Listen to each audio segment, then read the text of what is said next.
ஃப்ரீயாக வந்த பொருளை வச்சு ஒரு விருந்து செய்வோமா?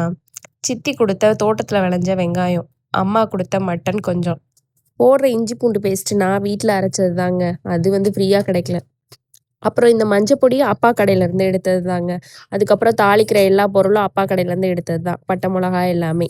அதில் போடுற கருவேப்பிலை பக்கத்து வீட்டு ஆன்ட்டி கொடுத்தது. கேட்காமலேயே வீக்லி 2 டேஸ் வேண்டான்னு சொன்னாலும் கண்டிப்பாக கொடுத்துருவாங்க. முருங்கைக்காயும் இந்த கருவேப்பிலையும்.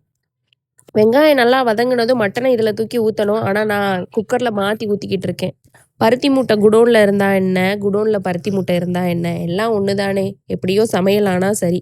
இந்த விருந்தெல்லாம் வேற யாருக்கும் இல்லைங்க, எங்கள் அம்மா அப்பாவுக்கு தான். நான் பெரிய யூடியூபர் ஆக போகிறேன், என் பையனை பார்த்துக்க டைம் இல்லை, பார்த்துக்கோங்கன்னு சொன்னேன். அதுக்காக வர்றாங்க. நல்லா சிறப்பாக கவனிச்சாதானே கூட 2 நாள் இருந்து நல்லா பார்த்துப்பாங்க. அதுக்காக தான் இந்த ஸ்பெஷல் சாப்பாடு அவங்க கொடுத்ததை வச்சே. நாம் பண்ணது சரியாக இருக்கான்னு பார்க்குறதுக்கு ஒரு டெஸ்டிங் வேணும்ல. அதுக்கு தான் என் ஹஸ்பண்ட் இருக்காரு. அவருக்கு தான் ஒரு பிளேட்டை கொடுத்து சாப்பிட்டு பார்த்து ரிவ்யூ கேட்டேன். அவர் சாப்பிட்டுட்டு நல்லா தான் இருக்குது, குட்டுன்னு ரிவ்யூ கொடுத்தாரு.